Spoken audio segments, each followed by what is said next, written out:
Today is a big day. Today, I have reached the dirty 30. And I haven't had much time to really think about it. Actually, in all honesty, I haven't wanted to think about it, probably because Sarah has been calling me old for months now. But looking back over the last 10 years, there has been so many things I never would have predicted that would happen. I think it was Gates that said that you overestimate what you can do in a year, but you underestimate what you can do in 10 years. And that could not be more true. I mean, 10 years ago, I was a shy person that hated public speaking. I never wanted to get out of my comfort zone. And here I am today. I have over 130 podcasts episodes that are out. I'm showing myself on video, which I never expected to do. I'm doing more presentations when we could do in-person presentations.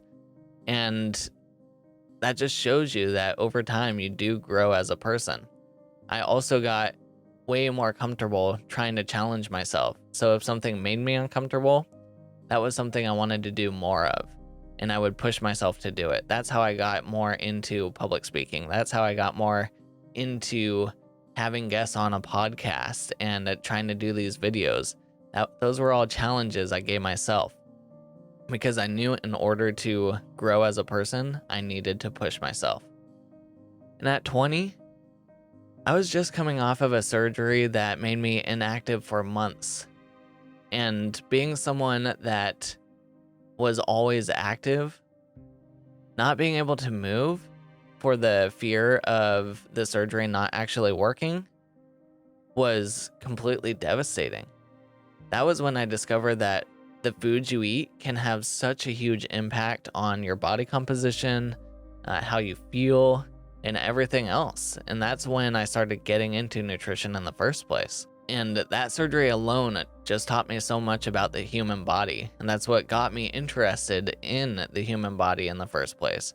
Because up to that point, I never had any real instances where I needed to learn about my body. I just knew that my body could do whatever I wanted until there was a moment when it no longer could. And it was also around that time that I started to discover hiking and the therapeutic effects of going out and hiking and how it helps you to de-stress.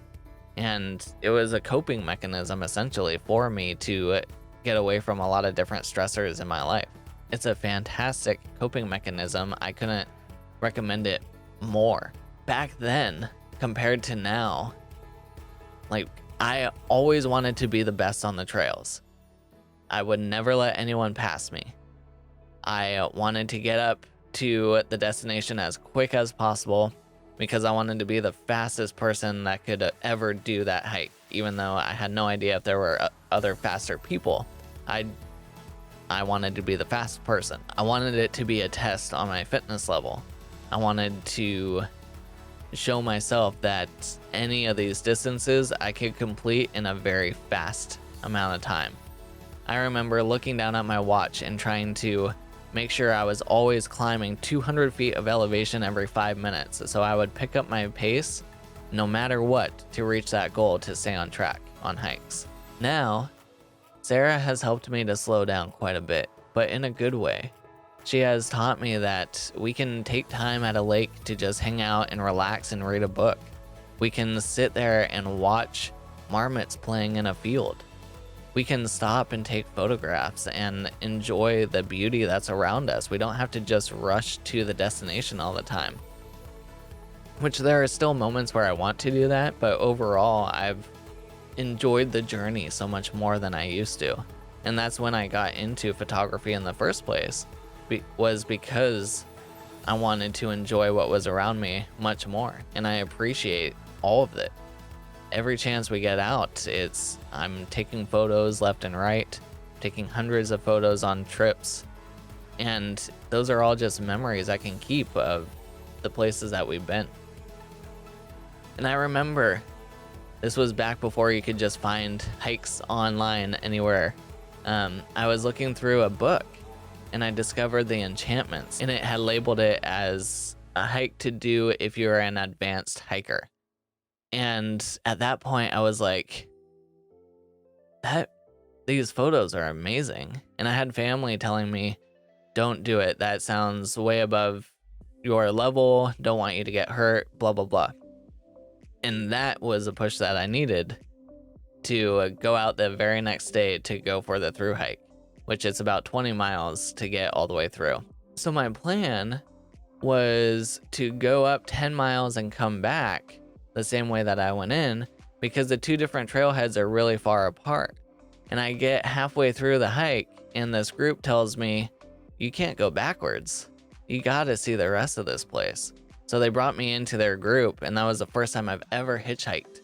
We ran all the way back down, jumped into a car, and went back to the first trailhead. And that was the best time I've ever had. And that's when I realized that there's some really cool places out there.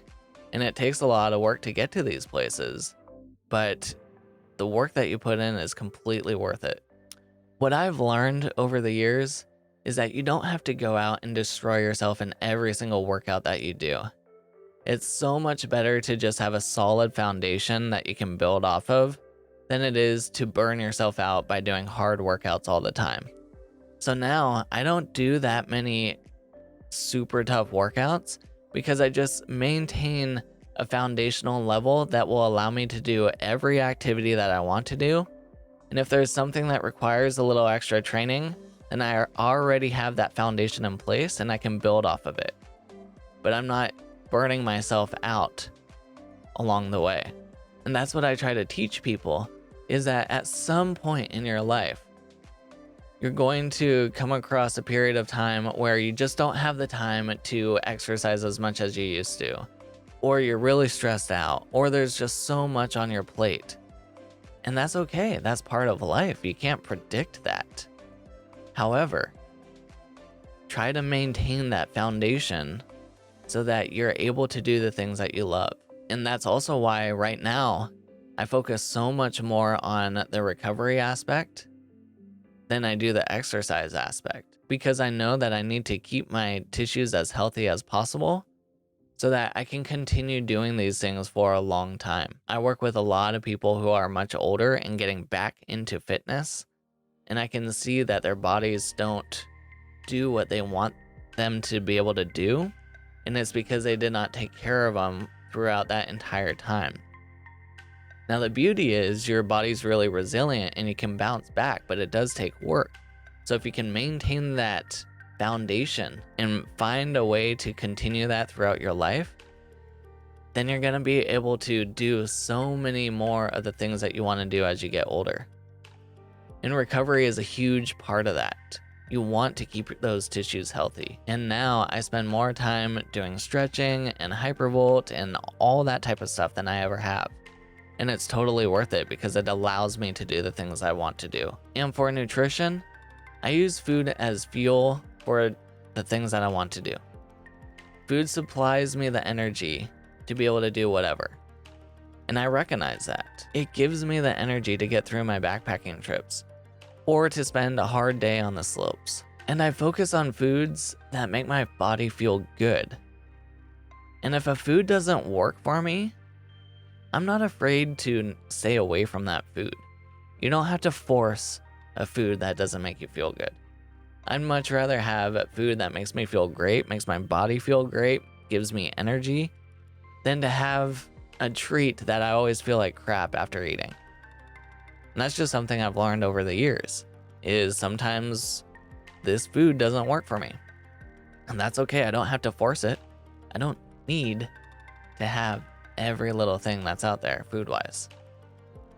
And I spend so much more time now keeping my gut healthy and keeping my gut happy because that makes me feel good and that makes me feel happy. And if I notice any type of bloating or indigestion, then I spend a lot more time focusing on my gut health because I know long term that those issues can grow and get much worse. And this is where I came up with the slogan, move more, eat well, and be adventurous. I've discovered that I feel so much better when I move throughout the day.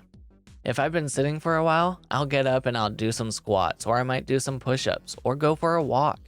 just do anything to continue to move. And then good foods help me to feel my best and to have the energy to do whatever it is that I want to do. And at some point, you just need to be adventurous and try something new and get outside. Now, my plan for today is I'm gonna go stretch, I'm gonna go hypervolt, and then I'm gonna go for a long run even though I don't like running. Actually, that's a lie. My 20-year-old self did not like running for anything other than for sport. But now, over the last year, I've actually started to really enjoy running. So things can change as you get older. So get out there and move more, eat well, and be adventurous. And until next time, keep climbing to the peak of your health.